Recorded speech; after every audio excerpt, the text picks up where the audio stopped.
कहानी की शुरुआत में हमें जो को दिखाया जाता है जो अपने घर से निकलता है और उसका घर समंदर के पास में ही है। वो अपनी बोट पर बैठकर समुंदर की तरफ निकल जाता है और वो गहरी चट्टानों को पार करते हुए एक समंदर के बीचों बीच में पहुंच जाता है। लेकिन कुछ ही पल के बाद वहां पर चारों तरफ घोड़ा कहरा छा जाता है। जो को आगे कुछ भी दिखाई नहीं देता। तभी उसकी बोट एक बड़े सी चीज से टकराती है और वो सामने की तरफ देखता है तो उन्हें पता चलता है कि ये एक बड़ी सेल बोट है। इस शिप का नाम एलियोस होता है। एलियोस एक देवता है जो हवाओं को कंट्रोल करता है। जोए को उस सेल बोट में कुछ भी दिखाई नहीं देता। वो कहीं पर आवाज भी लगाता है लेकिन यहाँ पर कोई भी नहीं होता। जिसके बाद जोए अपने बोट को उस सेल बोट से बांध देता है और उस सेल बोट के अंदर जाने लगता है। यहाँ पर अनेक किताबें और बहुत सारा सामान दिखाई देता है जो सामान यकीनन एक इंसान का है लेकिन यहाँ पर कोई भी नहीं होता। वो सेल बोट के रेडियो से कांटेक्ट करने की भी कोशिश करता है लेकिन उसका कोई भी कांटेक्ट नहीं होता। जोए को कुछ भी समझ में नहीं आता कि जो लोग इस बोट में थे वो कहाँ पर चले गए। कोई इतनी बड़ी महंगी शिप को समुद्र में छोड़कर कहाँ जा सकता है। वो सेल बोट में चारों तरफ घूमना शुरू कर देता है और तभी वो देखता है कि जो अपनी बोट उसने सेल बोट के साथ बांधी थी वो बोट नहीं होती। वो वहाँ से गायब हो जाती है। काफी घना कोहरा होने की वजह से उन्हें कुछ भी दिखाई नहीं देता। वो अपनी दूरबीनी से चारों तरफ देखता है लेकिन उसकी बोट उन्हें नहीं दिखाई देती। तभी बोट के नीचे से एक आवाज आती है। जो उस आवाज को सुनकर बहुत ही डर जाता है क्योंकि कुछ ही देर पहले उन्होंने नीचे देखा था लेकिन वहाँ पर कोई भी नहीं था। जो एक बार फिर से इस बोट के अंदर आता है तो वो देखता है कि बोट की हिलने की वजह से टॉयलेट का दरवाजा इधर उधर हो रहा है। बाथरूम के दरवाजे को बंद करने के बाद वो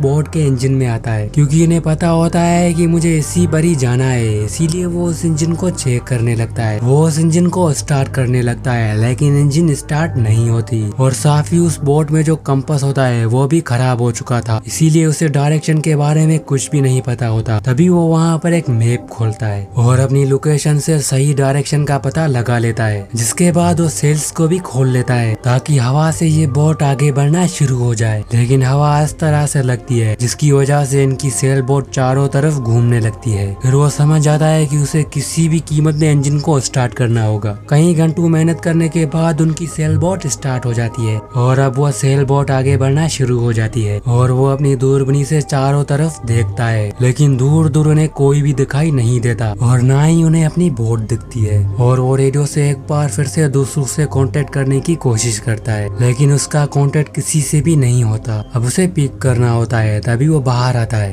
और जब वो पिक कर रहा होता है तभी बोट उसे एक टक्कर मारती है जिससे उसे एक जोरदार धक्का लगता है। वो बोट से नीचे गिरने वाला था तभी वो वेली को पकड़ लेता है। अगर वो बोट से नीचे गिरा तो वो समंदर में फंस जाएगा और साथ में उसकी मौत भी हो जाएगी। लेकिन वो तय करता है कि वो नीचे टॉयलेट में जाकर पीक करेगा और वो टॉयलेट के अंदर पीक करने के लिए जाता है और तभी दरवाजा अपने आप ही लॉक हो जाता है। वो लॉक खोलने की काफी ज्यादा कोशिश करता है लेकिन वो लॉक नहीं खुलता। लेकिन बहुत देर कोशिश करने के बाद वो उस लॉक को खोल लेता है लेकिन दरवाजा अभी भी बंद है। वो बीच समुंदर में एक बोट के टॉयलेट में फंस जाता है। उसके पास बाहर निकलने का कोई भी रास्ता नहीं होता और तभी उन्हें किसी की बाहर से आवाज सुनाई देने लगती है। दरअसल ये रेडियो की आवाज होती है और रेडियो का कांटेक्ट उन आदमियों से हो गया लेकिन वो जवाब नहीं दे सकता। वो एक टॉयलेट में फंस गया है। वो बहुत ही कोशिश करता है लेकिन अब भी वो दरवाजा नहीं खुलता और तभी उन्हें इंजन की आवाज सुनाई देती है। वो टॉयलेट के विंडो से बाहर देखता है तो वो देखता है कि वहाँ पर एक बहुत बड़ी कार्गो शिप है। वो अपनी शर्ट से उन्हें इशारा करता है लेकिन इससे भी कोई फायदा नहीं होता क्योंकि इस डेक में कोई भी नहीं होता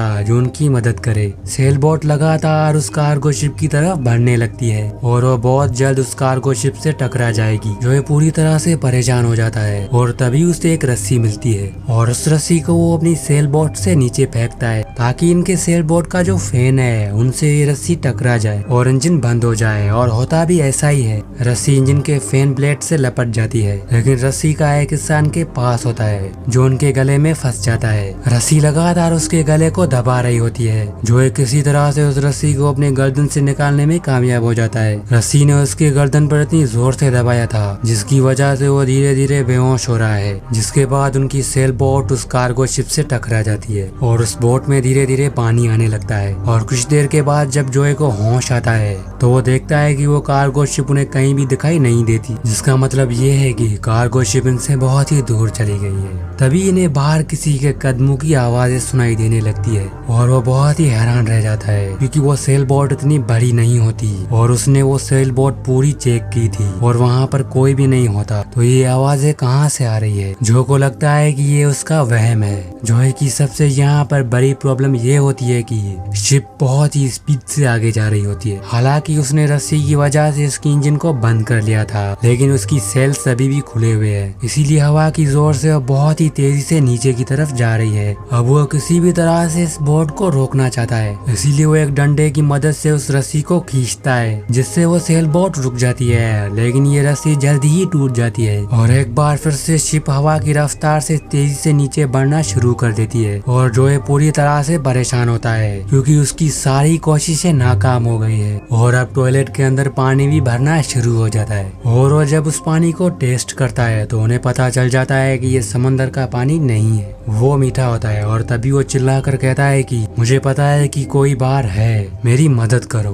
और जो को यहाँ पर पता चल जाता है कि बाहर जो कोई भी इंसान है वो उन्हें चोर समझता है, लेकिन उसने इसीलिए जोए को कैद कर लिया है। और अब जो टॉयलेट के अंदर पानी होता है वो अपने आप ही नीचे चला जाता है और यहाँ पर कई घंटे बीत जाते हैं और जोए को अब धीरे धीरे प्यास लगती है और एक बार फिर से वो पानी ऊपर आना शुरू हो जाता है। और अगली बार वो जब पानी को टेस्ट करता है तो उन्हें पता चल जाता है कि ये पानी मीठा नहीं है बल्कि खारा है, यानी कि कार्गो शिप से टकराने के बाद और जहाँ से सेल बोट डैमेज हुई थी वहाँ से समंदर का पानी अंदर आना स्टार्ट हो जाता है और धीरे धीरे उस पानी का लेवल बढ़ना शुरू हो जाता है। तभी वो विंडो से बाहर देखता है कि एक बहुत बड़ा समंदरी तूफान इनकी तरफ आ रहा है। सेल बोट लगातार उसी तरफ बढ़ रही थी जहाँ से वो तूफान आ रहा था। वो एक डंडे पर ब्लेड लगाकर सेल बोट के रस्सियों को काटने की कोशिश करता है, लेकिन इससे भी कोई फायदा नहीं होता। वो रस्सी को नहीं काट पाया और उसका हाथ भी जख्मी हो जाता है और वहीं उनकी सेल बोट भी इस तूफान में फंस जाती है। पूरी रात इसी तरह बीत जाती है और अगली सुबह जब उनकी आंखें खुलती है तो वो देखता है कि टॉयलेट में बहुत ऊपर तक पानी भर चुका है और अगर वो जल्दी यहाँ से नहीं निकला तो उसकी मौत हो जाएगी। इसीलिए जोए पूरी ताकत से उस दरवाजे को लाते मारने लगता है, जिसके बाद वो दरवाजा खुल जाता है। वो बाहर सेल बोट के ऊपर डेक पर आता है तो उन्हें पता चल जाता है कि बोट जल्दी ही डूबने वाली है। इसीलिए वो अपनी जान बचाने के लिए वहाँ पर एक राफ्ट बनाता है, जिस राफ्ट को समुद्र में फेंक कर उस पर बैठ जाता है। बहुत देर इंतजार करने के बाद भी वो सेल बोट नहीं डूबती। वो तय करता है कि वो सेल बोट के ऊपर जाकर उसकी इंजन को सही करने की कोशिश करेगा,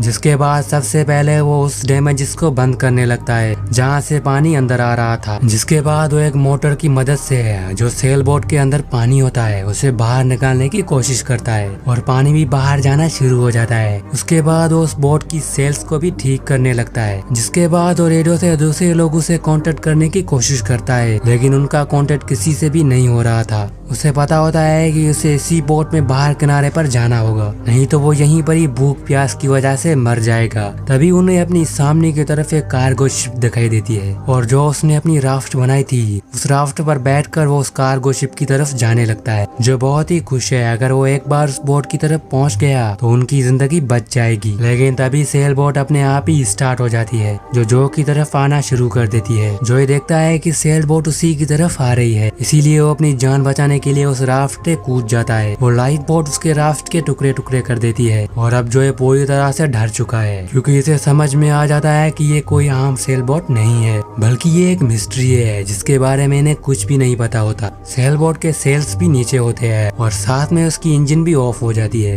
लेकिन वो अपने आप ही जोए की तरफ आने लगती है। अब सेल बोट अपने आप ही उसके आसपास रुक जाती है, क्योंकि सेल बोट ये चाहती है कि जोए एक बार फिर से उस पर बैठ जाए, लेकिन जोए ऊपर नहीं जाना चाहता, वो समंदर में रहना चाहता है। तभी उन्हें एहसास होता है कि उसके आसपास में एक बड़ी सी फिश आ गई है। उसे लगता है कि ये एक बड़ी सी शार्क है, लेकिन जोए की किस्मत अच्छी होती है। लेकिन ये शार्क नहीं बल्कि एक डॉल्फिन होती है, जो इंसानों को कोई भी नुकसान नहीं पहुंचाती। अब पानी ठंडा होने की वजह से जो को बहुत ठंड लग रही होती है और तभी सेल बोट उसके पास आ जाती है, जैसा कि उन्हें कहने लगती है कि तुम मुझ पर बैठ जाओ। लेकिन मजबूरी में जॉय उस सेल बोट पर बैठ जाता है, क्योंकि अगर वो रात भर इस पानी में रहा तो उससे हाइपोथैलेमस हो जाएगा, जिससे उसकी मौत हो जाएगी। जॉय बोट के अंदर जाकर सो जाता है। अगली सुबह जब ये उठता है तो देखता है कि बोट का दरवाजा अपने आप ही लॉक हो गया है, यानी कि वो बाहर नहीं निकल सकता। तभी वो टॉयलेट के अंदर आता है, जहाँ पर एक टोल के ऊपर छोटा सा कवर लगा हुआ होता है।